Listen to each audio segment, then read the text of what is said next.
Si je raconte ce que j'ai vu cette nuit-là lors de cette retraite spirituelle, peut-être que vous ne regarderez plus jamais un autel de la même façon. Vous connaissez cette sensation qu'il y a quelque chose de pourri caché derrière des sourires sanctifiés et des paroles onctueuses? C'est exactement ce que j'ai découvert quand je suis allé chercher Dieu et que j'ai trouvé le diable lui-même habillé en pasteur. Ce que j'ai vu dans cet endroit qui devrait être sacré m'a fait comprendre que parfois, le mal ne vient pas avec des cornes et une queue, mais avec une Bible sous le bras et un discours qui trompe même les plus fidèles. Et le pire, c'est qu'il m'a fallu des décennies pour avoir le courage d'en parler. Parce que qui va croire une vieille femme quand de l'autre côté se trouve un homme de Dieu respecté par toute la communauté? Bonjour mes chers, je m'appelle Thérèse, mais vous pouvez m'appeler Mama Thérèse. J'ai 72 ans et je suis née à Pointe-Noire en 1953. Aujourd'hui, je veux partager avec vous une histoire que j'ai gardée enfermée au fond de mon âme pendant plus de 40 ans. Une histoire qui m'a fait remettre en question tout ce que je croyais sur la foi, la confiance et la bonté humaine. Avant de commencer, je voudrais savoir d'où vous regardez cette vidéo. Laissez vos commentaires ci-dessous, j'adore savoir que ma voix arrive dans tant de coins différents du Congo. Et si vous pouvez, laissez un petit pouce en l'air et abonnez-vous à la chaîne, ça aide beaucoup cette vieille femme à continuer à raconter ses histoires. Parce que croyez-moi, ce n'est pas facile de revivre ses souvenirs, mais je sais qu'il peut y avoir quelqu'un qui traverse quelque chose de similaire en ce moment même, et peut-être que mon histoire pourra aider cette personne à voir ce que j'ai mis tant de temps à comprendre. Je suis née dans une famille modeste, fille de Joséphine et Alphonse, à une époque où la vie était plus lente et où les gens se connaissaient par leur nom dans les rues de terre battue. Ma mère était couturière et mon père travaillait au port, chargeant et déchargeant les cargaisons qui arrivaient de Brazzaville vers la côte. Nous étions 6 frères et sœurs, j'étais la 4e, bien au milieu de cette nichée bruyante qui remplissait notre maison de 3 pièces, de cris et de rires. Nous n'avions pas grand-chose, mais le nécessaire ne manquait pas. Je me souviens de l'odeur du café le matin tôt, mélangée à l'arôme du pain que ma mère faisait 2 fois par semaine. Notre maison était près de l'église catholique et toute la famille allait à la messe le dimanche, sans exception. C'était une tradition que nous suivions religieusement, jamais mieux dit. Mon père était un homme sérieux, de peu de mots, mais juste. Ma mère était le cœur de la maison, toujours avec un sourire sur le visage même quand les fins de mois étaient difficiles. J'ai grandi à une époque où une fille n'avait pas beaucoup de choix dans la vie. Soit tu te mariais, soit tu restais vieille fille, aidant à élever les neveux et nièces. J'ai étudié jusqu'au certificat d'études, comme c'était courant pour les filles de l'époque. Et à 15 ans, j'aidais déjà ma mère avec les coutures. J'avais du talent pour le métier, des doigts agiles qui apprenaient pour vite les points et les ourlets. Nous cousions pour les dames de la ville, faisant des robes pour les mariages, les baptêmes et les fêtes. C'était un travail honnête qui me donnait un peu d'argent pour acheter mes petites choses, un rouge à lèvres ici, un ruban pour les cheveux là. Mais j'avais des rêves plus grands que ceux qui tenaient dans cette petite ville côtière. Je voulais connaître le monde, voir des choses dont j'entendais seulement parler à la radio, être quelqu'un au-delà de la fille d'Alphonse Duport. C'était en 1970, quand j'avais 17 ans, que j'ai rencontré Pascal. Il avait 22 ans et était assistant du gérant d'un magasin de tissus qui venait d'ouvrir sur la place principale. Un beau garçon, aux cheveux bien coiffés et toujours bien habillé, avec ses pantalons aux plis impeccables et des chemises toujours repassées. Différent des autres jeunes de la ville qui travaillaient aux champs ou dans les usines, Pascal avait un air de grande ville, parlait bien, savait discuter de choses dont je n'avais jamais entendu parler. Il fréquentait la même église que ma famille, et c'est là que nous nous sommes rencontrés, après une messe du dimanche.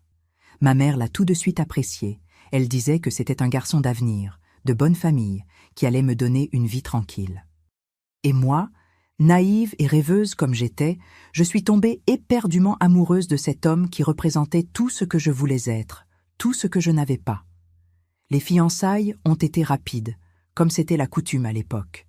6 mois plus tard, nous étions fiancés, et en 1971, nous nous sommes mariés dans une cérémonie simple mais belle à l'église paroissiale. J'avais 18 ans et j'étais enceinte de 2 mois, bien que personne ne le sache encore. C'était la seule fois où j'avais transgressé les règles de mon éducation. Je m'étais donnée à lui avant le mariage, lors d'une nuit de pleine lune derrière l'église, sur le banc de bois où les couples se cachaient.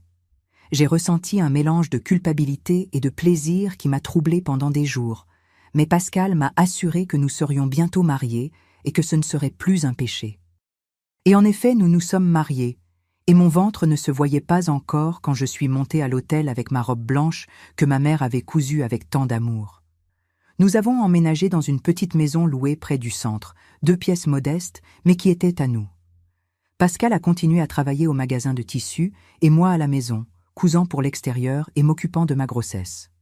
Quand Didier est né en décembre 1971, j'avais 19 ans, et je me sentais la femme la plus heureuse et comblée du monde. C'était un beau bébé, potelé, aux joues rondes et aux petits yeux curieux qui semblaient vouloir dévorer le monde. Pascal était un père présent. Dès qu'il le pouvait, il prenait l'enfant dans ses bras, jouait avec lui, avait de la patience pour les nuits de pleurs et de caprices. Nous étions une famille heureuse, ou du moins c'est ce que je croyais. Les premières années ont été bonnes, je ne vais pas mentir.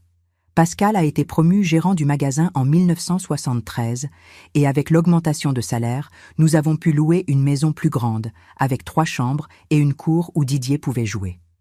En 1974, je suis retombée enceinte et notre fille Grace est née en 1975, une poupée aux cheveux bouclés et au sourire facile. Je partageais mon temps entre m'occuper des enfants et continuer mes coutures, parce que l'argent était toujours compté et chaque franc supplémentaire faisait la différence.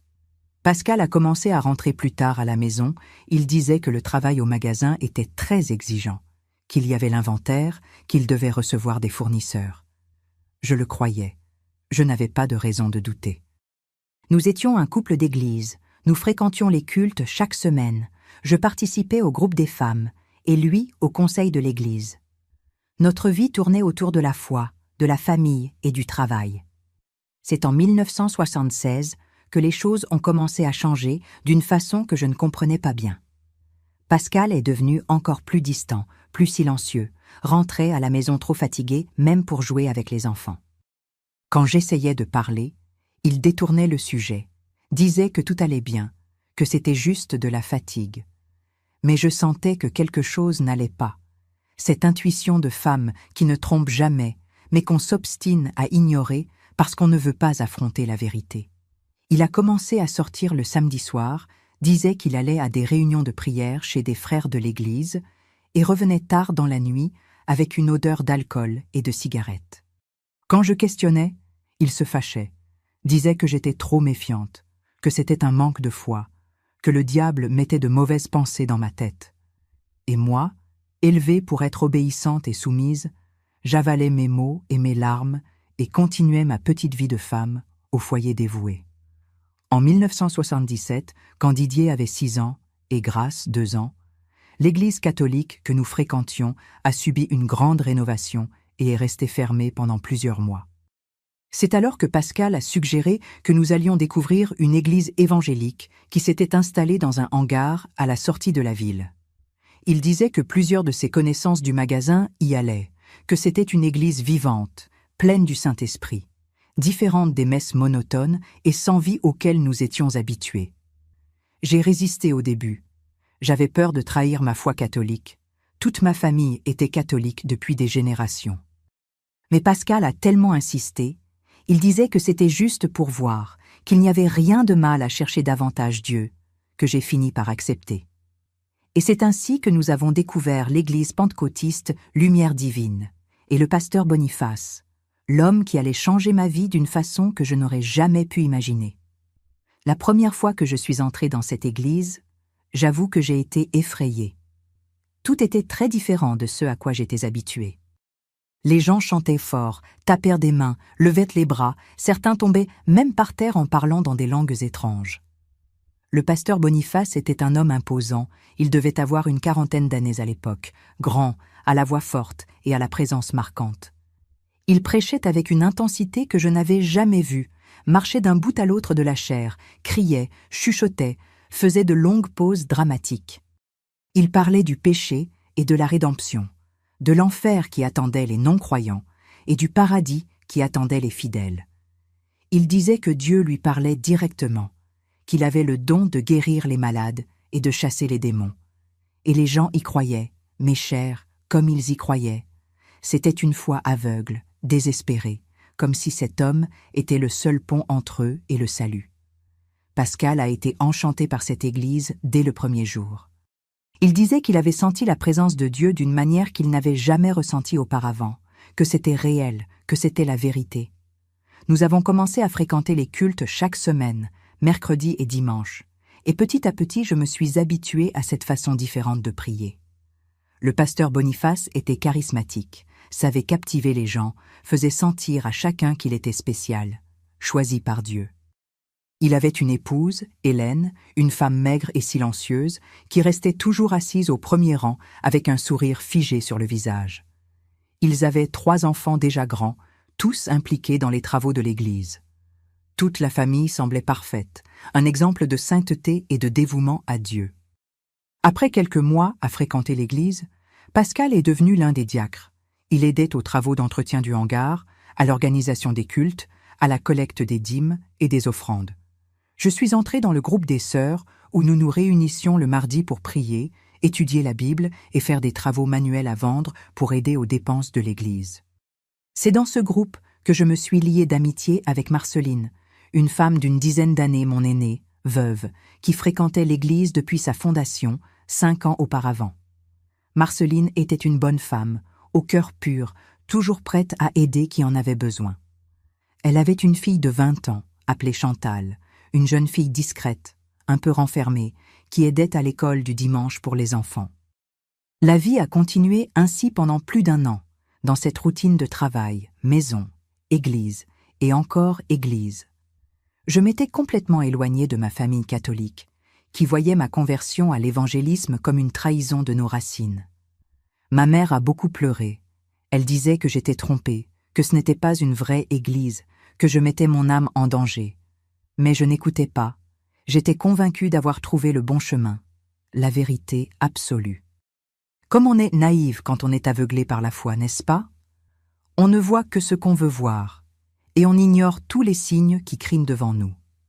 C'était en août 1978 que le pasteur Boniface a annoncé qu'il allait organiser une retraite spirituelle spéciale, de 3 jours et 2 nuits, dans une propriété que l'Église avait acquise récemment dans les environs de la ville. Il disait que ce serait un moment de renouveau spirituel profond, de jeûne et de prière intense, de libération des chaînes du péché. Il invitait tous les membres de l'Église à participer, mais précisait que ce n'était pas obligatoire, que seuls ceux qui ressentaient vraiment l'appel de Dieu dans leur cœur devaient y aller. La retraite serait seulement pour les adultes, les enfants resteraient avec la famille. Pascal était très enthousiaste à cette idée. Il disait que nous devions y aller, que cela allait renforcer notre mariage, notre foi. J'avais mes doutes. Je n'aimais pas l'idée de laisser Didier et Grace pendant 3 jours, mais j'ai fini par accepter. Nous avons laissé les enfants avec ma sœur Odette, qui malgré sa désapprobation de ma nouvelle religion, aimait ses neveux et a accepté de s'en occuper. La retraite devait commencer un vendredi matin et se terminer le dimanche après-midi. La propriété était à environ 30 km de la ville, dans une région assez isolée, entourée de brousses et sans maison à proximité. Nous sommes partis en bus affrété, une 40aine de membres de l'Église, la plupart des femmes et quelques hommes. Le pasteur Boniface est parti devant avec sa famille dans sa voiture, une Peugeot 504 bleue qu'il avait achetée récemment. Quand nous sommes arrivés, j'avoue que l'endroit m'a donné un serrement dans la poitrine. C'était une construction ancienne, une grande maison à 2 étages un peu abandonnée, avec un hangar à côté qui servirait de salle de prière. Il y avait un puits dans la cour, quelques arbres fruitiers et beaucoup de brousses autour. C'était beau d'une manière un peu effrayante, vous voyez? Ce genre d'endroit qu'on regarde et on sent qu'il a une histoire, qu'il a déjà vu beaucoup de choses. Nous nous sommes installés dans les chambres du 2e étage, les femmes d'un côté et les hommes de l'autre. J'étais dans une chambre avec Marceline et 3 autres sœurs de l'Église. C'étaient des chambres simples, avec de vieux lits superposés en bois et des matelas fins qui sentèrent le moisi. Il y avait une petite fenêtre qui donnait sur la brousse à l'arrière. La salle de bain était partagée, au bout du couloir, avec une seule toilette et une douche à l'eau froide. Ce n'était pas confortable, Mais nous étions venus là pour chercher Dieu, pas pour avoir du confort, comme le pasteur Boniface tenait à le rappeler. Il disait que l'inconfort physique nous rapprocherait de l'inconfort que Jésus avait ressenti sur la croix, que la privation matérielle nous ouvrirait aux bénédictions spirituelles. Le premier jour a été intense, mes chers. Nous avons commencé par une prière collective à 7 heures du matin, puis un petit déjeuner simple, juste du pain et du café noir. Le pasteur a annoncé que nous jeûnerions de nourriture solide jusqu'au dîner du samedi, nous ne pourrions boire que de l'eau et du jus. Nous avons passé toute la journée dans le hangar, chantant des hymnes, priant, écoutant des prédications interminables du pasteur Boniface sur le péché, la tentation, les démons qui s'infiltrent dans les familles pour les détruire. Il parlait de l'importance de l'obéissance totale à Dieu et aux leaders choisis par Dieu, que questionner l'autorité spirituelle, c'était ouvrir la porte au diable. Plus il parlait, plus les gens devenaient émotifs, pleuraient, criaient, tombèrent par terre. Moi-même, je me suis sentie prise par une émotion étrange, un mélange d'euphorie et de peur que je ne peux pas bien expliquer encore aujourd'hui. Le soir, après le culte qui a duré jusqu'à presque minuit, nous avons été libérés pour dormir. J'étais épuisée, avec mal à la tête à cause de la faim et de l'intensité de la journée. Je me suis couchée sur le lit du bas et je me suis endormie presque immédiatement. Je ne sais pas combien de temps après, je me suis réveillée avec soif. La chambre était sombre, seul un peu de clair de lune entrait par la fenêtre. Je me suis levée doucement pour ne pas réveiller les autres et je suis allée aux toilettes boire de l'eau au robinet. Le couloir était dans l'obscurité et silencieux. On n'entendait que le bruit des grillons dehors. Quand je revenais vers la chambre, j'ai entendu un bruit venant d'en bas, des escaliers. C'étaient des voix étouffées, des chuchotements. Je suis restée immobile dans le couloir, ne sachant pas si je devais descendre ou retourner dans la chambre. La curiosité a été plus forte, je le reconnais. J'ai descendu les escaliers doucement, marchant sur la pointe des pieds. Les voix venèrent de la pièce en bas, où le pasteur avait un bureau improvisé. La porte était entr'ouverte, et il y avait de la lumière allumée à l'intérieur. Je n'aurais pas dû regarder, je le sais maintenant, mais à ce moment-là, quelque chose m'a poussé à m'approcher et à regarder par l'entrebâillement de la porte. Ce que j'ai vu m'a figé sur place, incapable de bouger, incapable même de respirer correctement. Le pasteur Boniface était assis sur une chaise, et Chantal, la fille de Marceline, cette jeune fille discrète de 20 ans qui aidait à l'école du dimanche, était agenouillée devant lui, la tête baissée. Il avait une main sur sa tête et parlait doucement, d'un ton que je ne pouvais pas bien entendre. Mais je n'avais pas besoin d'entendre pour comprendre ce qui se passait, mes chers.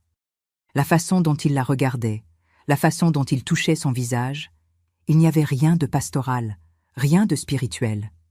C'était un regard que je connaissais bien. C'était le regard d'un homme qui désire une femme. Je suis restée là paralysée, ne sachant pas quoi faire, avec le cœur battant si fort qu'il me semblait qu'il allait sortir de ma bouche. Chantal a levé la tête et j'ai vu qu'elle pleurait, les larmes descendant silencieusement sur son visage. Elle a dit quelque chose que je n'ai pas pu entendre, et le pasteur a répondu en la tirant vers lui dans une étreinte qui a duré trop longtemps, ses mains descendant dans son dos d'une façon qui m'a donné la nausée. C'est à ce moment-là que j'ai fait un pas en arrière sans le vouloir, et j'ai marché sur une marche qui a grincé fort dans la nuit silencieuse. La tête du pasteur s'est tournée dans ma direction d'un coup sec, et nos regards se sont croisés.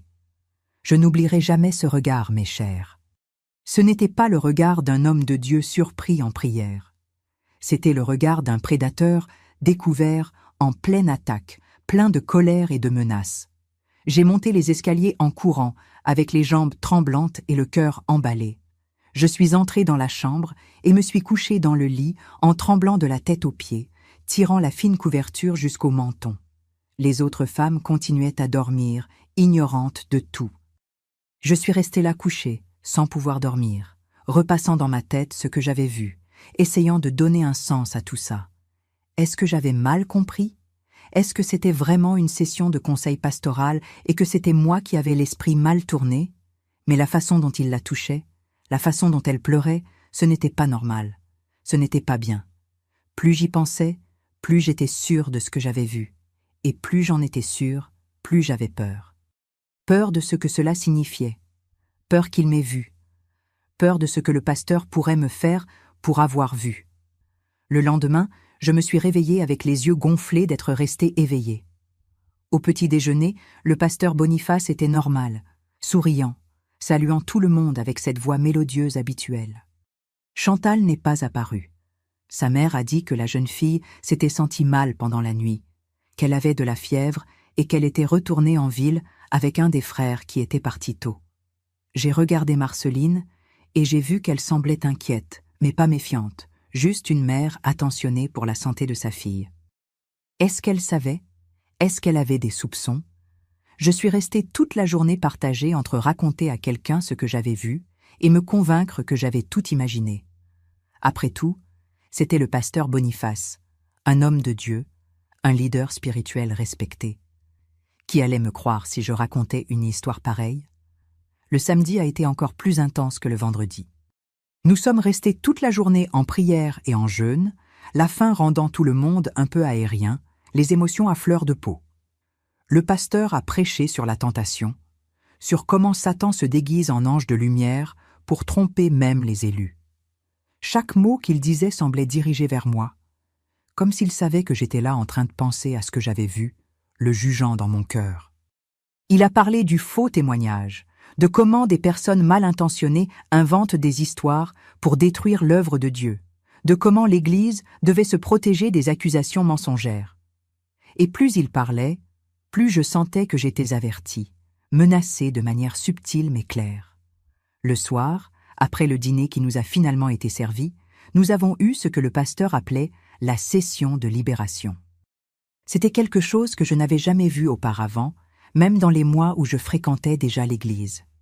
Les lumières du hangar ont été éteintes, ne laissant que quelques bougies allumées. Le pasteur a ordonné à tous de fermer les yeux et a commencé à prier à voix haute, demandant que le Saint-Esprit descende sur nous et expulse tous les démons qui se cachaient dans nos cœurs. La prière est devenue de plus en plus intense, sa voix de plus en plus forte, et les gens ont commencé à réagir de manières étranges. Certains criaient, d'autres pleuraient convulsivement, d'autres tombaient par terre et se débattaient. C'était une scène terrifiante et fascinante en même temps, une folie collective qui m'a fait questionner si c'était vraiment de Dieu ou si c'était autre chose. J'étais assise sur un banc de bois, serrant mes mains l'une contre l'autre, essayant de rester calme au milieu de ce chaos. C'est alors que j'ai senti une main lourde sur mon épaule. J'ai ouvert les yeux et c'était le pasteur Boniface, debout à côté de moi, me regardant avec ce regard pénétrant. Il a dit fort, pour que tous entendent, qu'il sentait qu'il y avait une sœur ici, avec le cœur plein de doutes et de pensées impures, que le diable essayait d'utiliser cette sœur pour semer la discorde dans l'Église. Il a dit que cette sœur avait besoin d'une libération urgente, qu'elle devait confesser ses péchés et demander pardon avant qu'il ne soit trop tard. J'ai senti mon sang se glacer dans mes veines, parce que je savais qu'il parlait de moi. Tous les yeux se sont tournés dans ma direction, parce que sa main était encore sur mon épaule, m'identifiant clairement comme la pécheresse en question. Avant que je puisse réagir, le pasteur m'a tiré vers l'avant, au centre du hangar, et a ordonné aux autres sœurs de faire un cercle autour de moi. Il a commencé à prier fort, pratiquement en criant, disant que l'esprit de rébellion était en moi, que le démon du mensonge avait pris possession de mon esprit, que je devais renoncer à ces pensées malignes avant de détruire ma propre vie et celle des autres.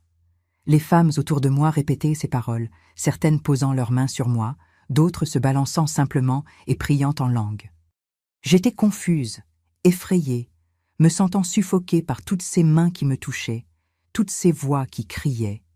J'ai commencé à pleurer, non pas de repentir, mais de peur, de désespoir d'être piégée dans cette situation sans savoir comment en sortir. Le pasteur a tenu mon visage entre ses mains, me forçant à le regarder dans les yeux. Il a demandé si j'étais prête à confesser mes péchés, si j'étais prête à renoncer aux pensées impures que le diable avait mises dans mon esprit.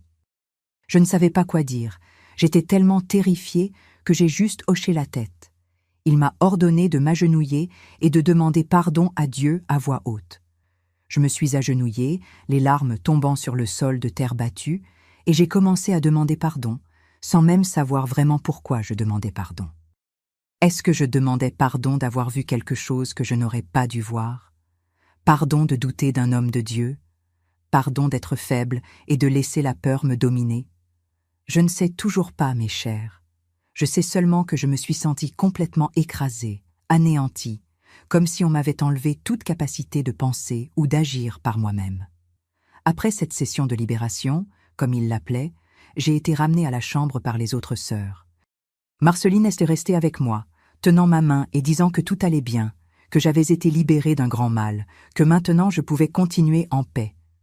Mais la paix était la dernière chose que je ressentais. Je me sentais violée, humiliée, manipulée. Et le pire, c'est que je ne pouvais le dire à personne, parce que tous là-bas pensaient que ça avait été une expérience spirituelle légitime, une victoire contre le diable. Comment pouvais-je raconter que le véritable diable était le pasteur lui-même, et qu'il m'avait utilisé comme exemple pour faire taire toute possible dénonciation de ce que j'avais vu? Le dimanche matin, avant de retourner en ville, le pasteur Boniface m'a appelé pour une conversation privée dans le bureau. Je ne voulais pas y aller, mais je ne pouvais pas refuser sans éveiller les soupçons. Je suis entrée dans cette pièce avec les jambes tremblantes, me sentant comme un agneau allant à l'abattoir. Il a fermé la porte derrière moi et est resté là debout, me regardant avec ce regard que je savais maintenant parfaitement lire. Ce n'était pas un regard spirituel, c'était un regard de contrôle, de pouvoir. Il a commencé à parler d'un ton doux, presque paternel, disant qu'il s'inquiétait pour moi, qu'il avait remarqué que je traversais un moment de crise spirituelle.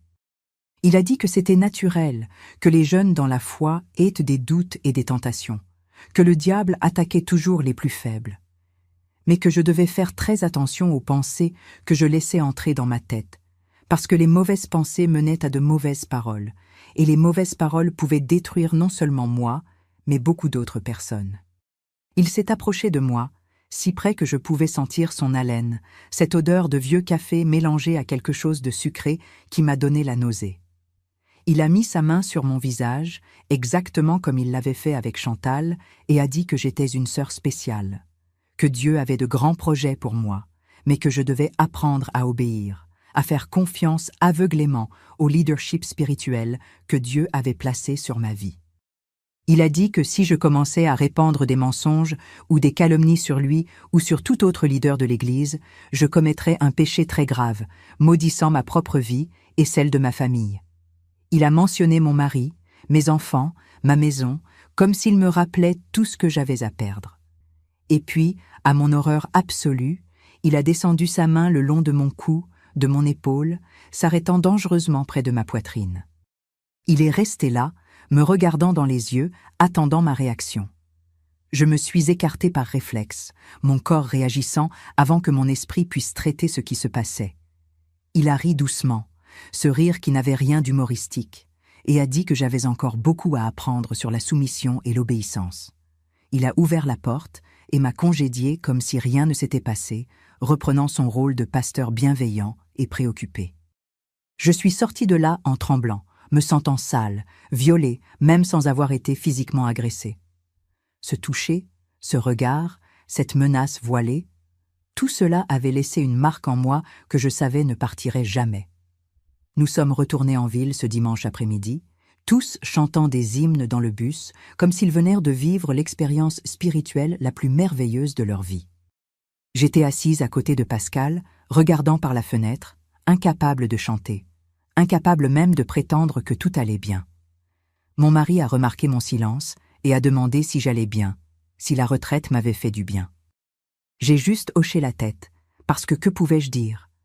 Que j'avais vu notre pasteur avec une jeune fille de l'église dans une situation pour le moins douteuse, qu'il m'avait touchée d'une manière qui n'était pas appropriée, que je me sentais menacée et manipulée. Pascal n'allait pas me croire, personne n'allait me croire. Le pasteur Boniface était très respecté, très aimé de tous. Je serais vue comme la folle, la femme problématique qui essayait de salir la réputation d'un homme de Dieu. Alors je suis restée silencieuse, avalant ce poison qui m'empoisonnait petit à petit de l'intérieur. Dans les semaines qui ont suivi, j'ai essayé de revenir à la routine normale, mais plus rien ne semblait normal. Chaque fois que j'allais à l'église et que je voyais le pasteur Boniface dans la chaire, prêchant avec toute cette véhémence, cette fausse sainteté, je ressentais un mélange de dégoût et de colère. Je le voyais saluer les sœurs, avec des étreintes qui duraient trop longtemps, toucher le visage des plus jeunes sous prétexte de les bénir, tenir les mains des femmes trop longtemps quand il priait pour elles. Et personne ne voyait rien de mal à cela, parce qu'il était le pasteur, loin de Dieu, et tout ce qu'il faisait était vu comme une manifestation de l'amour divin. Mais moi, je voyais maintenant la vérité derrière ce masque, et je ne pouvais plus ne pas voir. Chantal est revenue à l'église environ 2 semaines après la retraite. Elle était encore plus silencieuse qu'avant, le regard perdu, comme si elle n'était pas vraiment là. J'ai essayé de lui parler plusieurs fois, d'engager la conversation de manière désinvolte, mais elle détournait, trouvait des excuses pour s'éloigner. Une fois, j'ai réussi à être seule avec elle dans les toilettes de l'église, et j'ai rassemblé mon courage pour demander si tout allait bien, si elle avait besoin de quelque chose, si elle voulait parler de quoi que ce soit. Elle m'a regardé avec ses yeux creux, plein d'une douleur que je reconnaissais bien, et pendant un moment j'ai pensé qu'elle allait se confier à moi. Mais alors quelqu'un est entré dans les toilettes et le moment est passé. Elle est sortie précipitamment, et après ça, elle a commencé à m'éviter délibérément, comme si j'étais un danger, une menace. Et peut-être que je l'étais vraiment, parce que je représentais le témoin, la seule personne qui savait qu'il se passait quelque chose de pourri là-bas. Pascal a remarqué que j'étais différente. Moi qui avais toujours été participative à l'église, toujours enthousiaste pour les cultes et les activités, j'étais maintenant apathique, trouvant des excuses pour ne pas aller au culte en milieu de semaine, feignant des maux de tête pour ne pas participer aux réunions du groupe des sœurs. Il demandait ce qui se passait, si j'étais malade, s'il y avait un problème qu'il ne connaissait pas. J'ai essayé une seule fois, d'aborder le sujet de manière indirecte. J'ai demandé ce qu'il pensait du pasteur Boniface, s'il ne trouvait pas que parfois il était trop proche des sœurs, si ce n'était pas un peu étrange. Pascal s'est fâché, il a dit que j'avais des pensées mondaines, que je laissais le diable mettre des doutes dans ma tête au sujet d'un homme de Dieu. Il a dit que j'avais besoin de plus de prières, plus de jeûne, plus de consécration, parce que j'étais clairement spirituellement faible. Et puis, il a suggéré que je parle avec le pasteur Boniface, que je prenne un rendez-vous de conseil privé avec lui. J'ai gelé en entendant ça, et j'ai dit rapidement que ce n'était pas nécessaire, que je résoudrais moi-même mes problèmes spirituels. Mais cette conversation m'a clairement montré que je ne pouvais pas compter sur mon mari, qu'il était tellement aveuglé par la figure du pasteur qu'il ne pourrait pas voir la vérité, même si elle dansait nue devant lui. Les mois passaient et je me refermais de plus en plus sur moi-même. Je continuais à aller au culte du dimanche parce que je ne pouvais pas refuser sans causer un scandale, mais j'y allais seulement par obligation, assise tout au fond, essayant de passer inaperçue. Le pasteur me regardait de temps en temps pendant les prédications, ce regard qui me rappelait qu'il savait que je savais et que j'étais impuissante pour faire quoi que ce soit à ce sujet. C'était un jeu de pouvoir silencieux, une guerre psychologique où il avait toutes les armes et moi aucune. J'ai commencé à faire des cauchemars. Je me réveillais au milieu de la nuit en sueur froide, rêvant que j'étais de retour à cette retraite, piégée dans ce cercle de femmes qui criaient et me touchaient, avec le pasteur debout devant moi, m'accusant de choses que je n'avais pas faites. J'ai maigri, j'avais des cernes profonds. Ma santé se détériorait clairement, mais personne ne semblait vraiment s'en soucier. Tout le monde pensait que c'était juste une phase, un moment de tribulation spirituelle qui passerait bientôt. C'est en mars 1979 que quelque chose s'est produit qui a tout changé à nouveau. Chantal a disparu. Elle n'est tout simplement plus apparue à l'église. Elle n'était plus à la maison quand quelqu'un allait lui rendre visite. Marceline était désespérée. Elle disait que sa fille était partie de la maison en laissant seulement un mot, disant qu'elle avait besoin d'être seule un moment, qu'elle avait la tête confuse et devait réfléchir à sa vie. La pauvre mère était dévastée. Elle ne comprenait pas ce qui s'était passé, ce qu'elle avait fait de mal pour que sa fille disparaisse ainsi sans donner d'explication.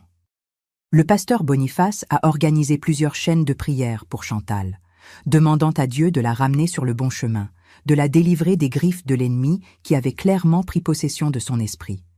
Et moi j'étais là, assise dans ces réunions de prière, sachant exactement qui était l'ennemi qui avait détruit cette jeune fille, mais sans pouvoir ouvrir la bouche.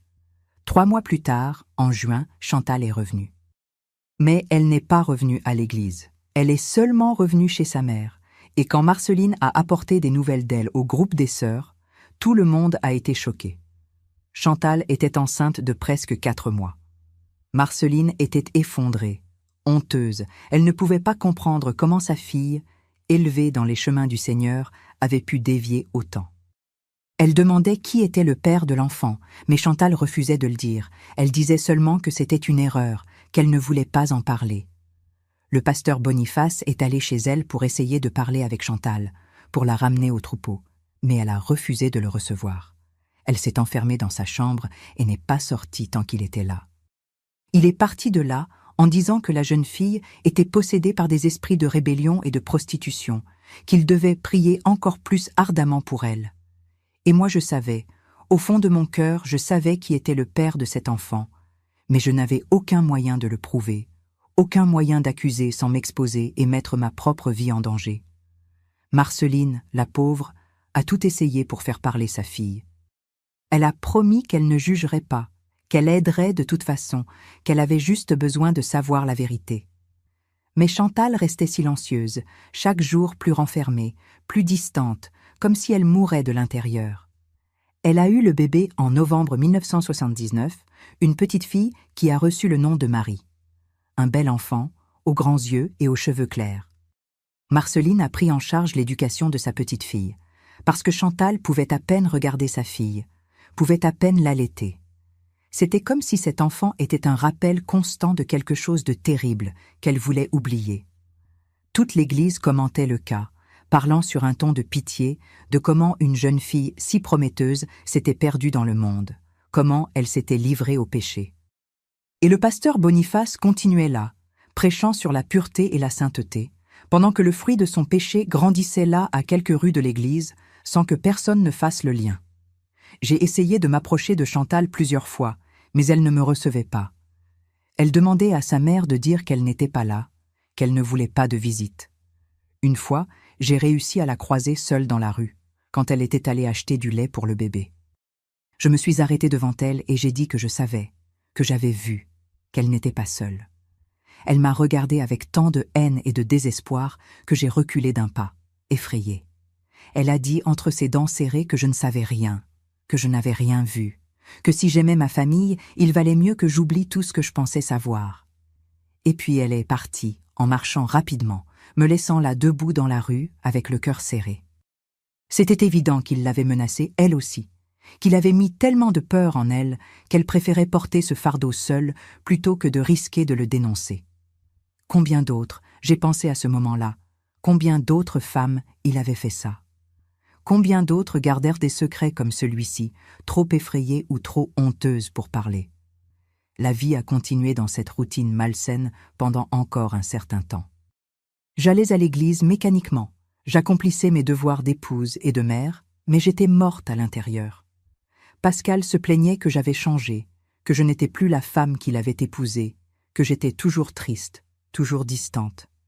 Il n'avait pas complètement tort, j'avais vraiment changé. Comment ne pas changer après avoir découvert que l'institution qui devait me protéger me faisait du mal? Comment ne pas changer après avoir vu le mal habillé en sainteté et ne pouvoir rien faire à ce sujet? J'ai commencé à m'éloigner de Pascal aussi, je trouvais des excuses pour ne pas avoir d'intimité avec lui. Je dormais tournée de l'autre côté du lit. Il se fâchait, il disait que je n'accomplissais pas mes devoirs d'épouse, que c'était un péché. Et je me taisais simplement, parce que pouvais-je dire? Que je ne pouvais plus faire confiance à aucun homme. Que chaque fois qu'il me touchait, je me souvenais de ce toucher du pasteur sur mon visage, sur mon cou, descendant dangereusement. C'est en 1980 que ma mère, Joséphine, est tombée malade. Cancer du poumon, diagnostiqué déjà à un stade avancé. Elle n'avait jamais fumé un seul jour de sa vie, mais mon père fumait comme une cheminée et elle avait passé des décennies à respirer toute cette fumée. Les médecins lui ont donné quelques mois de vie, maximum 1 an.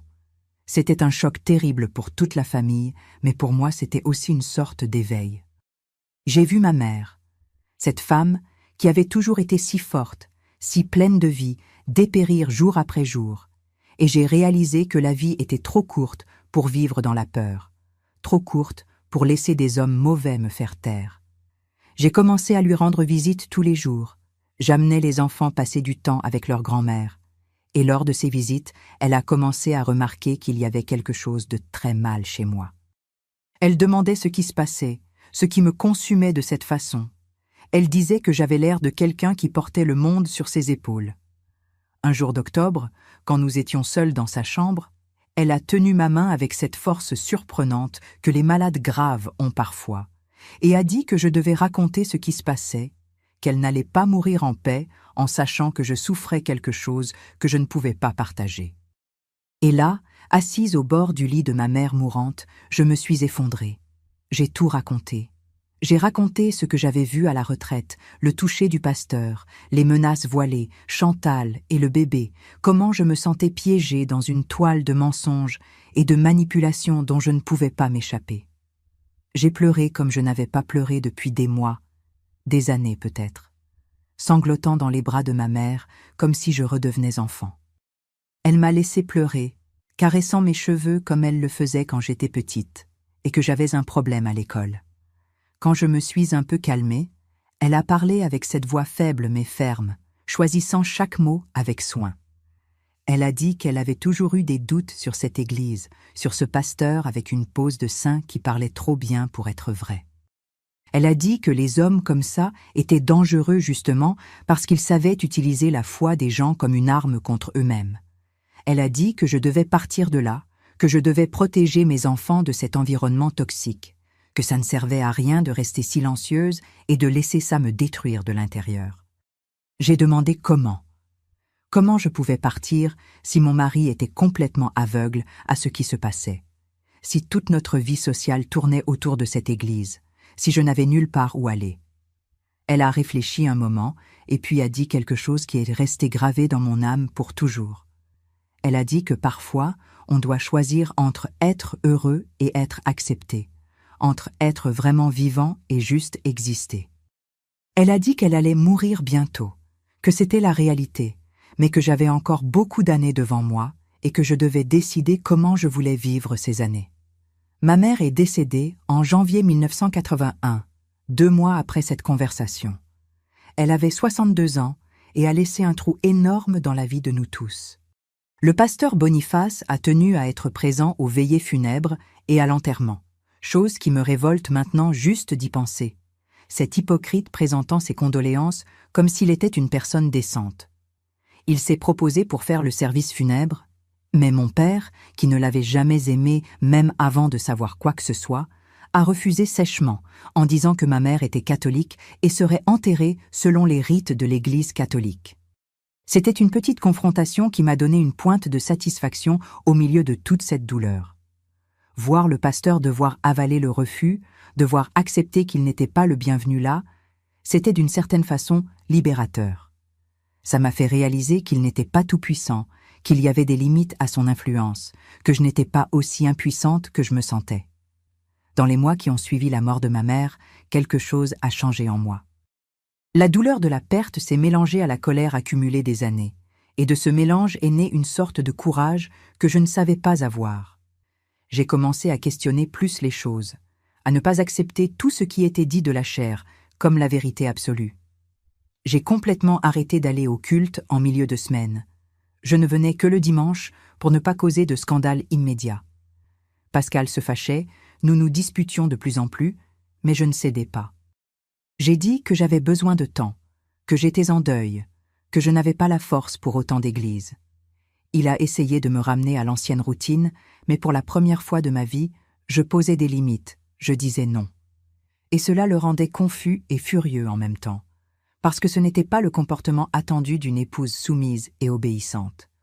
C'est en avril 1981 que quelque chose s'est produit qui a confirmé tous mes soupçons et m'a donné encore plus de force pour continuer à m'éloigner. Élise, une des sœurs les plus anciennes de l'Église, une femme d'environ 50 ans qui avait toujours été très dévouée, a soudainement arrêté de fréquenter les cultes.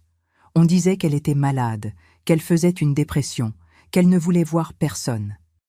Mais les rumeurs ont commencé à circuler, comme ça arrive toujours dans les petites villes. On disait qu'elle avait eu une crise de nerfs chez le pasteur, qu'elle était allée là pour un conseil et était sortie de là en criant et en pleurant. Certains disaient qu'elle était possédée, d'autres qu'elle était devenue folle. Personne ne savait exactement ce qui s'était passé, parce que ni elle ni le pasteur ne parlèrent du sujet. Mais une des filles d'Élise, Bernadette, qui ne fréquentait pas l'église, a commencé à répandre que le pasteur avait essayé d'abuser de sa mère, qu'il avait mis ses mains sur elle de manière inappropriée pendant la prière. Toute l'église s'est retournée contre Bernadette, l'ont traitée de menteuse, de fille rebelle, essayant de diffamer un homme de Dieu. Mais moi je l'ai cru, parce que je savais que c'était vrai, parce que j'avais vu de mes propres yeux de quoi cet homme était capable. J'ai essayé de chercher Élise, je suis allée chez elle plusieurs fois, mais elle ne recevait pas de visite, elle était enfermée dans sa chambre sous soins médicaux, prenant de forts médicaments pour la dépression et l'anxiété. Toute la famille était dévastée, ne comprenant pas ce qui avait causé cette crise si soudaine chez une femme qui avait toujours été si équilibrée. Mais moi, je comprenais parfaitement. Il avait essayé de faire avec elle ce qu'il avait fait avec Chantal, à la différence qu'Élise était plus âgée, plus consciente, et avait réagi, avait crié, s'était défendue. Et cela avait causé une crise parce qu'elle devait traiter le fait que l'homme en qui elle avait placé toute sa confiance spirituelle était un prédateur. C'était exactement ce que je vivais depuis des années, sauf qu'elle avait eu la crise d'un seul coup, tandis que j'avais la mienne au ralenti. C'est cet événement avec Élise qui m'a donné le courage de prendre la décision que je repoussais depuis des mois. Je devais quitter cette église, je devais sortir mes enfants de là, je devais m'éloigner avant qu'il ne soit trop tard. Alors un soir, après que les enfants se soient endormis, je me suis assise avec Pascal et j'ai dit que je n'allais plus à cette église, que j'avais décidé de chercher un autre endroit pour prier, peut-être retourner à l'église catholique où j'avais grandi. Pascal est devenu fou. Il m'a crié dessus pour la première fois en toutes nos années de mariage. Il a dit que j'étais folle, que j'étais influencée par le diable, que je mettais le salut de notre famille en danger. Il a demandé ce qui s'était passé, ce qui m'avait fait tant changer. Et pour la première fois, j'ai eu envie de tout raconter, de lui jeter la vérité au visage. Mais je savais que ça ne servirait à rien, qu'il ne me croirait pas, qu'il penserait que j'inventais, que j'étais la folle de l'histoire. Alors j'ai juste dit que j'avais perdu la foi en cette direction, que je ne pouvais plus m'asseoir sous cette prédication, que ça me faisait du mal. Il a essayé de me convaincre, il a supplié, argumenté, utilisé tous les versets bibliques qu'il connaissait sur la soumission et l'obéissance. Il a dit que j'étais rebelle, que je le faisais honte devant toute l'Église, que les gens allaient parler, allaient juger. Et c'était exactement cette peur, la peur du jugement des autres, qui m'avait gardée prisonnière si longtemps. Mais maintenant, après avoir perdu ma mère, après avoir vu une autre femme être détruite par cet homme, je ne me souciais plus de ce que les gens allaient dire. J'ai dit qu'il pouvait continuer à fréquenter cette église s'il voulait, mais que moi et les enfants n'irions plus. Didier avait presque 10 ans, et Grace avait 6 ans, et je n'allais pas permettre qu'ils grandissent en pensant que ce type de comportement était normal, que ce type d'homme méritait le respect et la révérence. Pascal est sorti de la maison en claquant la porte. Il est allé directement chez le pasteur raconter ce qui se passait, chercher une orientation spirituelle comme il le faisait toujours quand il avait un problème. Il est revenu des heures plus tard avec un message du pasteur Boniface disant qu'il voulait me parler, qu'il s'inquiétait pour mon âme, qu'il ne pouvait pas laisser une brebis se perdre. J'ai dit non, que je n'avais pas d'intérêt à parler avec lui, que ma décision était prise. Pascal a dit que j'étais irrationnelle, qu'au moins je devais donner au pasteur la chance de me conseiller, de m'aider avec ce qui me tourmentait. Mais je savais que ce conseil était exactement ce que je devais éviter le plus, que me retrouver seule avec cet homme dans une pièce serait me mettre exactement dans la même situation où Élise et probablement tant d'autres s'étaient trouvés. La semaine suivante, j'ai complètement arrêté d'aller à l'église. Le dimanche matin, pendant que Pascal s'habillait pour le culte, j'ai préparé les enfants et je les ai emmenés manger une glace sur la place. Didier a demandé pourquoi nous n'allions pas à l'église, et j'ai simplement dit que maman avait décidé que nous allions chercher un autre endroit pour apprendre sur Dieu, que nous avions besoin d'un changement. Grace, petite comme elle était, était juste contente de la glace et n'a plus questionné. Mais Didier, plus âgé et plus perceptif, sentait qu'il se passait quelque chose de plus grand. Il voyait les disputes entre moi et son père, sentait la tension à la maison. Je lui ai promis que tout irait bien, que parfois les adultes devaient prendre des décisions difficiles, mais que c'était pour le bien de tous. Pascal est revenu du culte bouleversé. Il a dit qu'il avait été humilié, que le pasteur avait demandé publiquement après moi, avait envoyé des messages, avait dit qu'il priait pour ma restauration spirituelle. Il a dit que les gens l'avaient regardé avec pitié, comme s'il n'était pas capable de contrôler sa propre femme, comme s'il était faible. Et cela avait profondément blessé son ego, parce que dans la culture de cette Église et de la société de cette époque, l'homme qui ne réussissait pas à maintenir sa femme soumise était vu comme moins homme. Il a passé les jours suivants à essayer de me convaincre de revenir, tantôt avec de bons arguments, tantôt avec des menaces voilées sur comment ma rébellion détruisait notre famille. Mais je ne suis pas revenue en arrière, et chaque jour qui passait, je devenais plus ferme dans ma décision. En mai 1981, j'ai recommencé à fréquenter l'église catholique où j'avais grandi, celle-là même que j'avais abandonnée 4 ans plus tôt par influence de Pascal. C'était étrange de revenir, voir les visages connus, certaines personnes qui m'avaient vu grandir. Certains m'ont reçu avec joie, heureux de mon retour.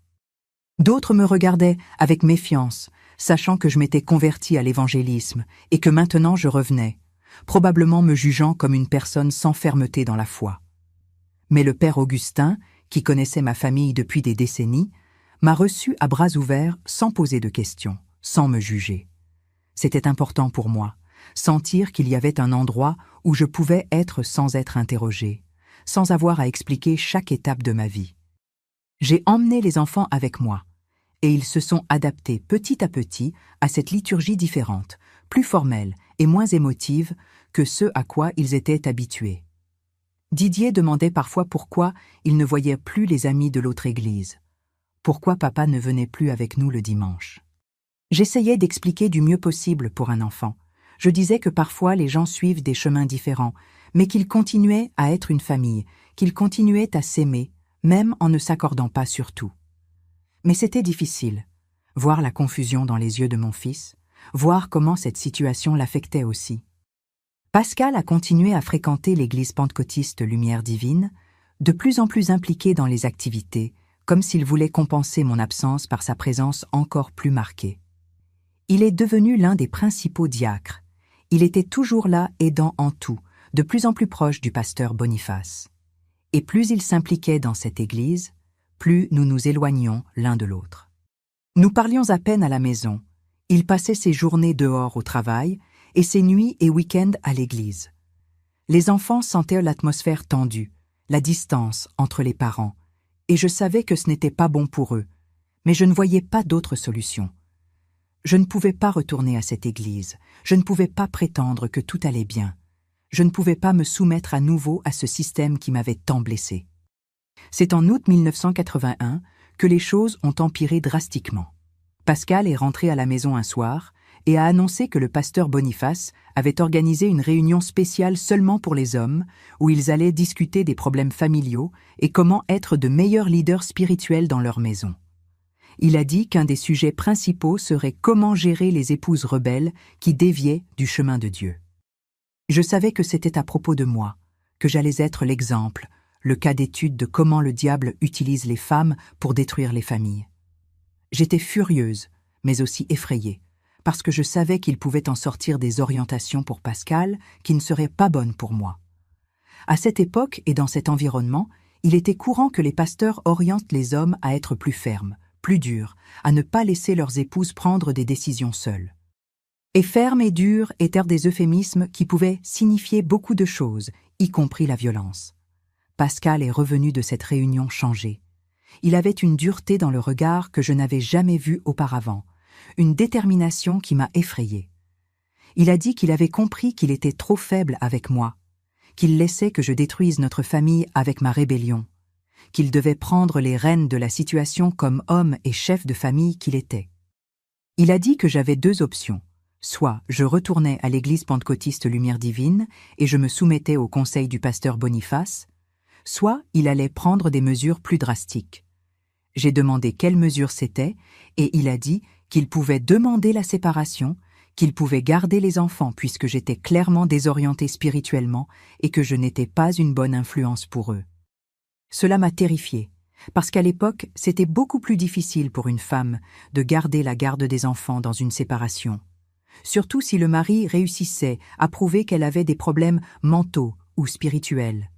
Et je savais que le pasteur Boniface et tous de l'Église témoigneraient en faveur de Pascal, diraient que j'étais folle, possédée, pas apte à élever des enfants.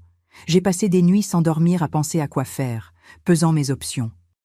J'avais peur de perdre mes enfants, peur d'être seule, peur de ne pas pouvoir subvenir à mes besoins si Pascal demandait vraiment la séparation. Mais en même temps, je savais que je ne pouvais pas retourner à cette église. Je ne pouvais pas me soumettre à cet homme qui m'avait violée psychologiquement, qui avait détruit d'autres femmes, qui continuerait à détruire tant que personne ne l'arrêterait. Je suis allée chercher le père Augustin.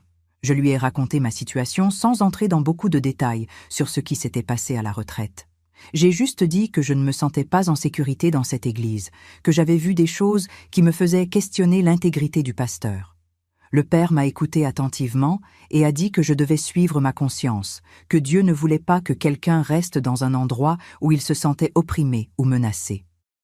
Il a aussi dit que si le cas arrivait vraiment à la justice, il témoignerait en ma faveur, qu'il me connaissait depuis l'enfance et savait que j'étais une bonne mère, une personne de caractère. Mais la situation n'est pas arrivée à la justice. Pas à ce moment-là, du moins. Ce qui s'est passé était pire d'une certaine façon, parce que c'était une guerre silencieuse, psychologique, qui a duré des mois. Pascal a commencé à me saboter subtilement à la maison. Il disait aux enfants que maman était confuse, qu'elle n'allait pas bien de la tête, que nous devions prier pour elle. Il contrôlait l'argent de manière encore plus rigide, me donnait juste assez pour les courses de base de la maison, surveillait chaque franc que je dépensais. Il disait que si je n'allais pas contribuer spirituellement à la famille, au moins je n'allais pas gaspiller l'argent qu'il suait pour gagner. Il a commencé à rentrer encore plus tard à la maison. Parfois il ne rentrait pas dormir, il disait qu'il était resté chez un frère de l'église parce qu'il était trop tard pour rentrer. Et je savais, au fond je savais qu'il se passait autre chose, qu'il y avait une autre femme, peut-être une sœur de l'église, qui lui était offerte par le pasteur comme consolation pour l'épouse rebelle qu'il avait. C'était comme ça que ce système fonctionnait. Les hommes fidèles étaient récompensés, les femmes problématiques étaient écartées. En novembre 1981, j'ai découvert que mes soupçons étaient corrects. Didier, dans une innocence enfantine, a commenté qu'il avait vu son père avec une tante de l'église dans sa voiture, qu'il parlait près de la place.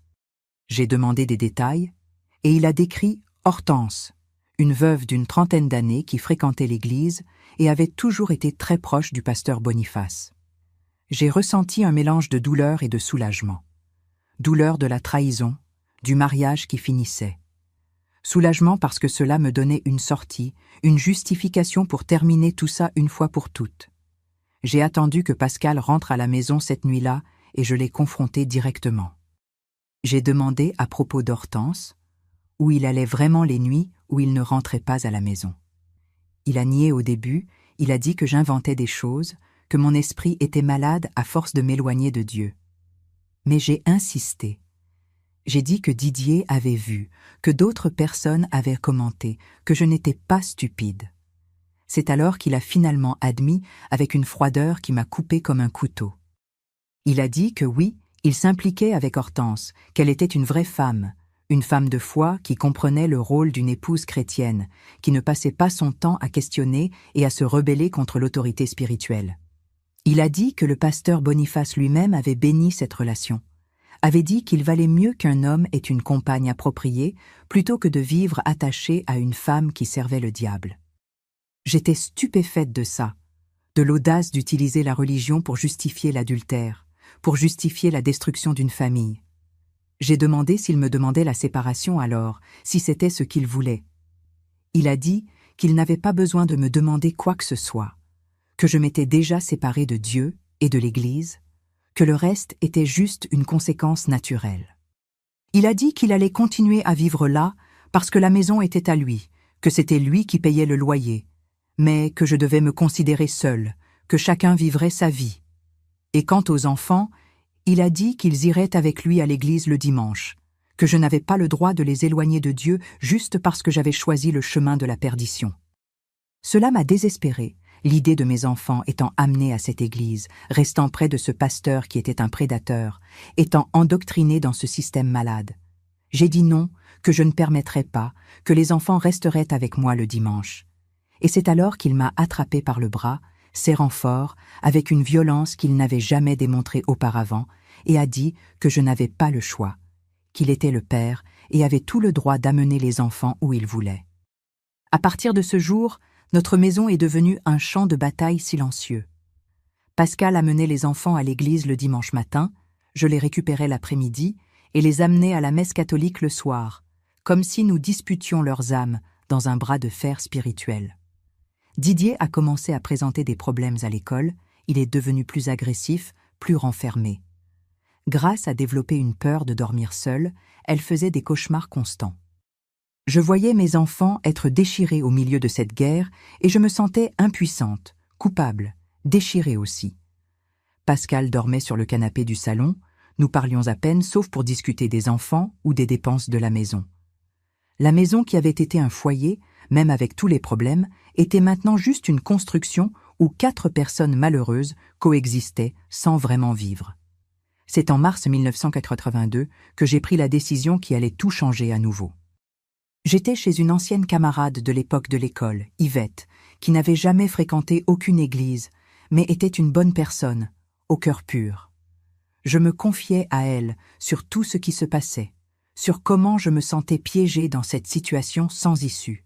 C'est alors qu'elle a dit quelque chose de simple mais révolutionnaire. Elle a demandé pourquoi je ne prenais pas les enfants et ne partais pas, commençais une nouvelle vie ailleurs, loin de cette ville, de cette église, de cet homme qui me détruisait. Elle a dit que j'avais de la famille dans d'autres villes, que je pouvais recommencer, que parfois on doit avoir le courage de tout laisser derrière pour se sauver. L'idée m'a semblé absurde au début, impossible. Comment j'allais subvenir aux besoins de 2 enfants toute seule?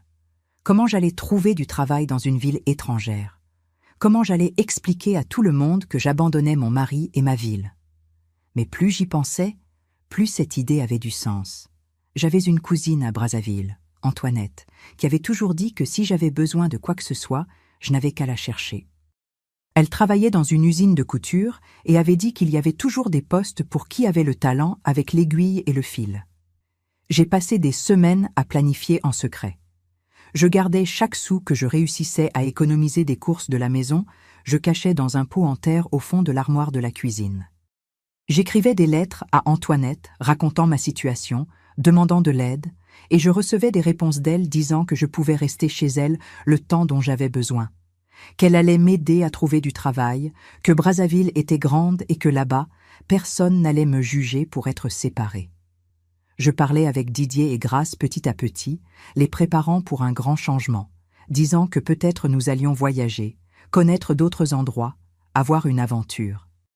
Didier, intelligent comme il était, a commencé à comprendre que ce n'était pas juste un voyage, que c'était quelque chose de permanent. Il a demandé si papa venait aussi et j'ai dit que non, que ce serait juste moi et eux pour un moment. J'ai vu la confusion dans son regard, mais j'ai aussi vu un certain soulagement, parce qu'il était fatigué de cette guerre, de cette atmosphère lourde à la maison, des disputes constantes. En mai 1982, un mardi qui est resté gravé à jamais dans ma mémoire, j'ai exécuté mon plan. Pascal était parti tôt pour le travail, comme toujours. J'ai attendu qu'il parte, j'ai donné le petit déjeuner aux enfants normalement, et puis j'ai commencé à préparer nos affaires. Je n'ai pas pris beaucoup, juste quelques vêtements, des documents importants, quelques photos de famille que je ne voulais pas laisser derrière. Tout tenait dans 2 vieilles valises en carton et un grand sac. J'ai pris l'argent que j'avais gardé, c'était peu de francs, mais c'était tout ce que j'avais réussi à mettre de côté. J'ai laissé un mot pour Pascal sur la table de la cuisine. Je n'ai pas dit beaucoup, juste que je partais, que j'avais besoin de recommencer loin de là, qu'il pouvait garder la maison et tout ce qu'il y avait dedans. Je n'ai pas dit où j'allais, je ne voulais pas qu'il me trouve, au moins pas dans le premier moment. J'ai pris les enfants par la main, nous sommes sortis de la maison vers 10 heures du matin et nous sommes allés directement à la gare routière. Le bus pour Brazzaville partirait à midi. Nous avons acheté les billets et nous sommes restés à attendre dans un coin de la gare routière, avec peur que quelqu'un de connu nous voie et le raconte à Pascal. Grace était effrayée, accrochée à ma jupe, sentant que quelque chose de très important se passait, même sans comprendre complètement. Didier était sérieux, silencieux, déjà avec cette maturité précoce que les enfants qui vivent dans des foyers conflictuels développent trop tôt. Quand finalement nous sommes montés dans le bus et qu'il a commencé à bouger, sortant de la gare routière, passant par les rues connues de cette ville où j'étais née et avais vécu toutes mes 29 années, j'ai ressenti un mélange de terreur et de libération. Terreur de l'inconnu, de ce qui allait venir, de comment j'allais réussir à survivre. Libération d'être finalement en train d'échapper de cette prison que ma vie était devenue, de cet homme qui m'avait trahi, de cette église qui m'avait blessé, de ce pasteur qui m'avait violée psychologiquement et avait fait la même chose avec d'autres femmes, tout en se cachant derrière une Bible. Le voyage jusqu'à Brazzaville a duré environ 6 heures. Les enfants ont dormi une bonne partie du chemin, fatigués de la tension de la journée. Je suis restée éveillée tout le temps, regardant par la fenêtre, voyant le paysage changer, m'éloignant de plus en plus de cette vie que je laissais derrière. Je pensais à tant de choses, mes chers. Je pensais à comment j'avais été naïve de croire si aveuglément en cet homme, en ce pasteur qui se disait porte-parole de Dieu. Je pensais à Chantal et à combien d'autres femmes il avait abusé au fil des ans. Combien d'histoires comme la mienne existaient, mais n'étaient jamais racontées, parce que les gens avaient trop peur ou trop honte. Je pensais à comment la religion, qui devrait être un havre de paix, un lieu d'amour et d'accueil, avait été transformée en arme de contrôle et de manipulation. Et je me jurais à moi-même que plus jamais de ma vie, je ne laisserais quelqu'un utiliser Dieu contre moi, que j'allais enseigner à mes enfants à questionner, à penser par eux-mêmes, à ne pas accepter tout ce qui est dit par des figures d'autorité juste parce qu'elles disent représenter le divin. Nous sommes arrivés à Brazzaville en fin d'après-midi. La ville était immense, bruyante, effrayante pour quelqu'un qui avait passé toute sa vie dans une petite ville côtière.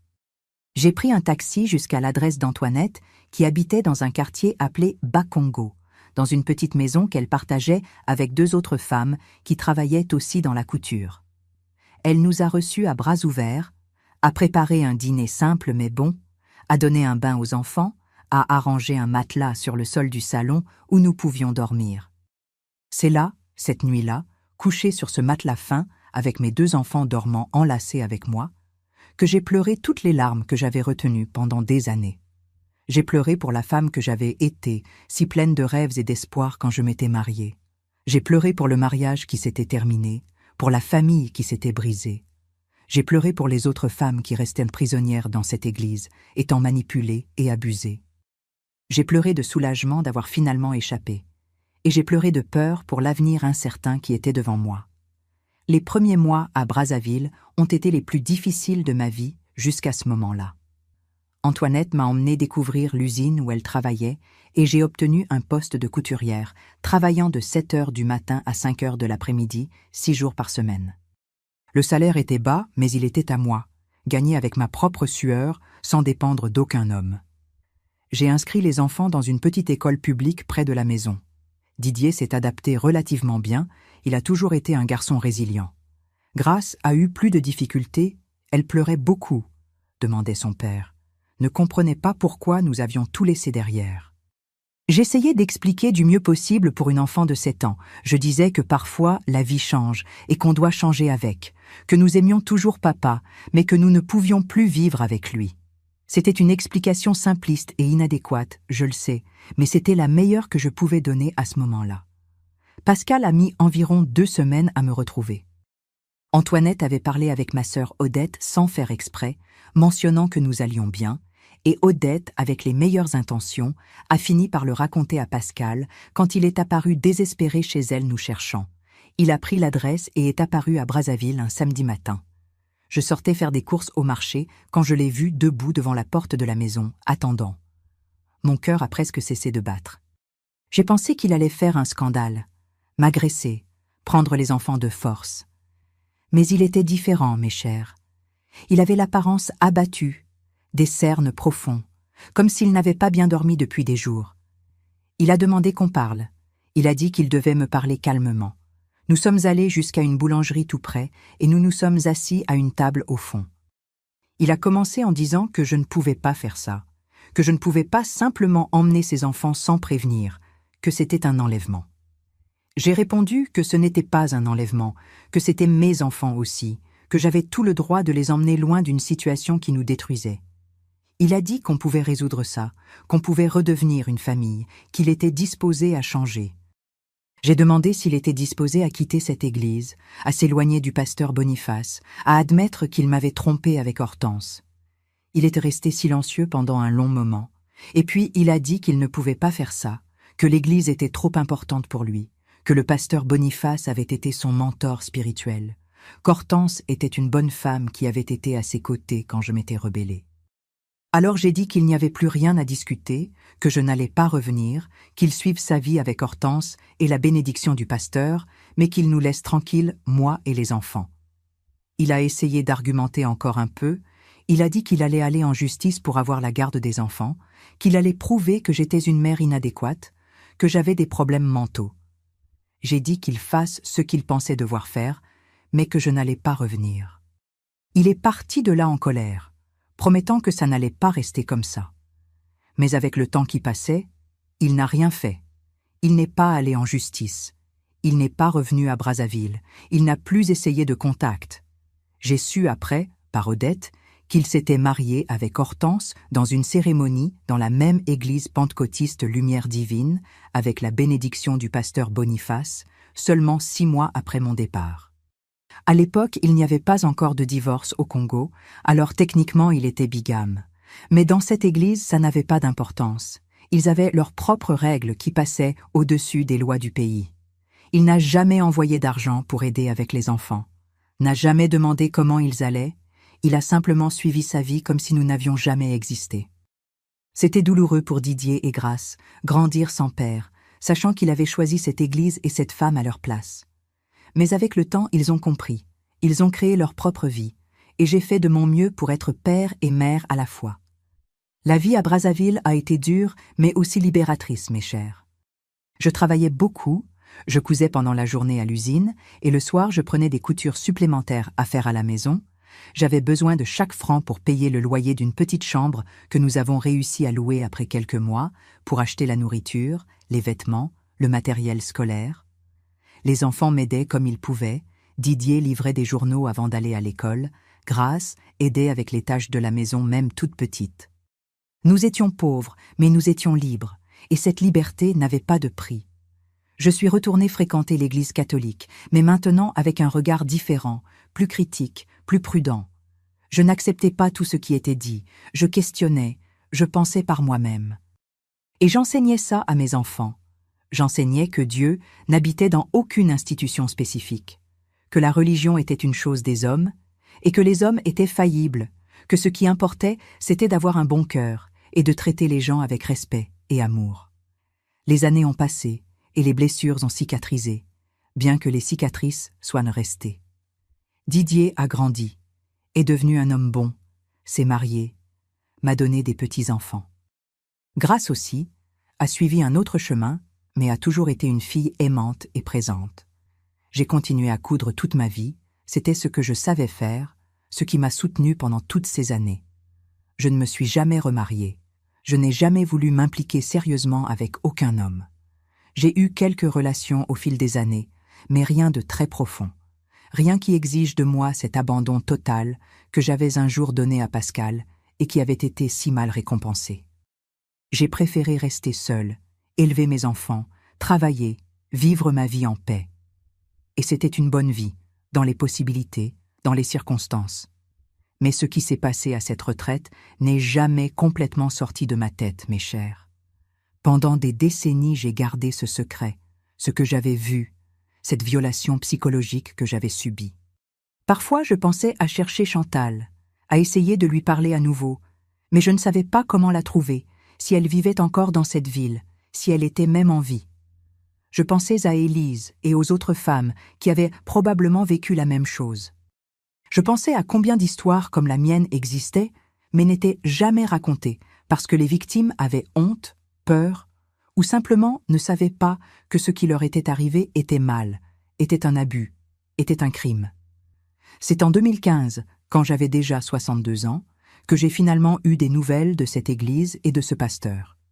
J'étais chez Odette, qui vivait encore à Pointe-Noire, j'étais allée lui rendre visite pendant les vacances.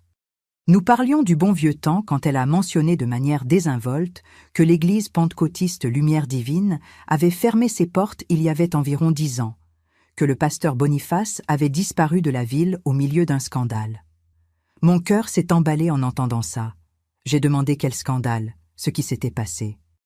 Odette a raconté qu'il y avait eu des dénonciations d'abus sexuels contre le pasteur, que plusieurs femmes avaient finalement uni leurs voix et parlé de ce qu'il leur avait fait au fil des années. Toute l'Église s'était effondrée avec ça, beaucoup de gens avaient été révoltés, d'autres avaient défendu le pasteur en disant que c'était tout mensonge, persécution du diable. À la fin, avant que les choses n'explosent vraiment, le pasteur Boniface avait fui la ville avec sa famille, personne ne savait où, et l'Église avait fermé par manque de direction et de fidèles. J'ai ressenti un mélange de soulagement et de colère en entendant ça. Soulagement parce que finalement la vérité avait éclaté, parce que cet homme avait été démasqué, parce que d'autres femmes avaient eu le courage de parler que je n'avais pas eu. Colère, parce que ça avait pris tant de temps, parce que pendant toutes ces années, entre ce qui m'était arrivé et quand il avait finalement été découvert, combien d'autres femmes avait-il abusé? Combien de vies avait-il détruites? Si j'avais parlé, si j'avais dénoncé quand j'en avais eu l'occasion, peut-être aurais-je évité tant de souffrances à tant d'autres personnes. Mais je sais que je ne peux pas me blâmer pour ça, parce qu'à l'époque, je n'avais pas le choix, je n'avais pas de soutien, je n'avais pas comment lutter contre tout un système qui le protégeait. J'ai fait ce que je pouvais pour survivre, pour protéger mes enfants, et c'était déjà beaucoup. J'ai demandé à Odette si elle savait qui étaient les femmes qui avaient dénoncé, s'il y avait un nom dont elle se souvenait. Elle a dit que l'une d'elles était Chantal, la fille de Marceline, qui avait parlé publiquement de comment le pasteur l'avait abusée quand elle était jeune, comment il l'avait mise enceinte et puis menacée pour qu'elle se taise. Marceline était morte quelques années avant, sans jamais savoir la vérité complète sur ce qui était arrivé à sa fille, et Chantal avait porté ce secret pendant plus de 30 ans avant d'avoir finalement le courage de parler. Une autre était Élise, qui même en étant bien plus âgée à l'époque, était encore en vie et avait donné son témoignage, racontant comment le pasteur avait essayé de l'abuser lors du fameux conseil privé, comment elle avait développé une dépression sévère à cause de ça. Il y en avait d'autres aussi, des femmes que je ne connaissais pas, qui étaient entrées dans l'église après mon départ, mais qui avaient vécu les mêmes choses. C'était un schéma, une systématique. Il avait fait ça délibérément, de manière répétée, utilisant sa position de pouvoir spirituel pour manipuler et abuser de femmes vulnérables. Cette nuit-là, je n'ai pas pu dormir, je repassais tout dans ma tête, tous les souvenirs que j'avais essayé d'enterrer revenaient avec toute leur force. J'ai revu cette scène que j'avais vue à la retraite, le pasteur avec Chantal, la façon dont il la touchait, la façon dont elle pleurait. J'ai revu ce moment où il m'avait touchée de manière inappropriée dans le bureau, cette menace voilée, ce regard de prédateur. J'ai ressenti à nouveau cette humiliation de la session de libération, quand j'avais été exposée devant tous, forcée à m'agenouiller et demander pardon pour un péché que je n'avais pas commis.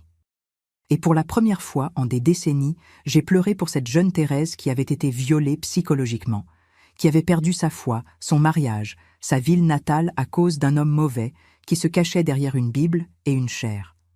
Le lendemain, avant de retourner à Brazzaville, j'ai demandé à Odette de m'emmener là où se trouvait l'ancienne église. Je voulais voir de mes propres yeux que c'était fini, que cet endroit qui m'avait causé tant de souffrance n'existait plus. Nous sommes arrivés là et nous avons trouvé seulement un hangar abandonné, avec les fenêtres cassées, de l'herbe qui poussait autour, une pancarte décolorée qu'on pouvait à peine lire. C'était un endroit mort, sans vie, sans cette énergie malsaine dont je me souvenais quand il fonctionnait. Je suis restée là debout devant ce hangar pendant longtemps, et c'était comme si un poids que je portais depuis des décennies sortait finalement de mes épaules. Ce n'était pas une victoire complète. Le pasteur avait fui, et n'avait pas été puni légalement pour ce qu'il avait fait, mais au moins il avait été exposé. Au moins, les gens connaissaient la vérité. Au moins, d'autres femmes avaient eu le courage de parler, et peut-être qu'avec ça, elles avaient retrouvé un peu de paix.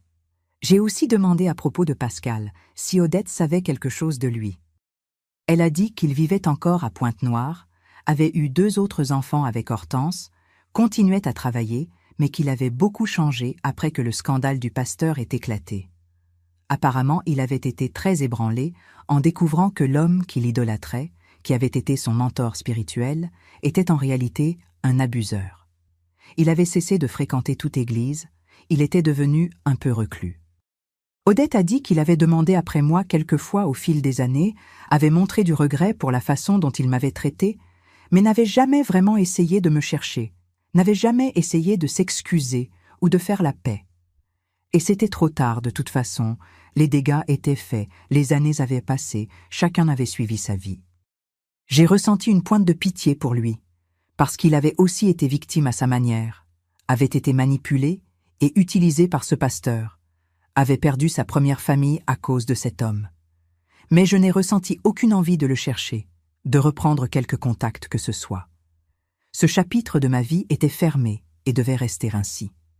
Je suis retournée à Brazzaville avec un étrange sentiment de clôture, comme si j'avais finalement tourné une page qui était coincée depuis longtemps. Dans les années suivantes, j'ai essayé de traiter tout ça d'une manière plus saine. J'ai beaucoup parlé avec mes enfants déjà adultes de ce qui s'était passé, de pourquoi vraiment nous avions fui cette ville quand ils étaient petits.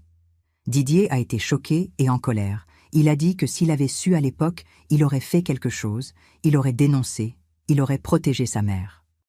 Grace a beaucoup pleuré. Elle a dit qu'elle comprenait maintenant tant de choses qui n'avaient pas de sens quand elle était enfant. Elle comprenait cette peur constante que j'avais, ce besoin de fuir, cette impossibilité de revenir.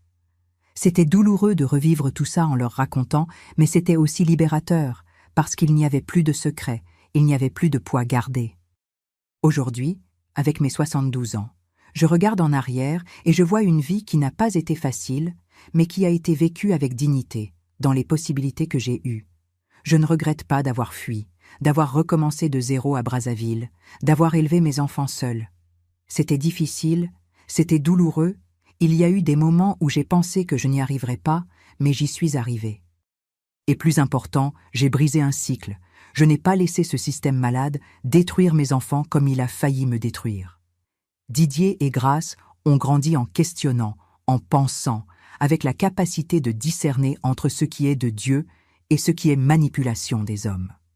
Aucun des deux ne fréquente l'Église régulièrement, mais tous deux ont la foi, ont des valeurs, sont de bonnes personnes qui élèvent leurs enfants avec amour et respect.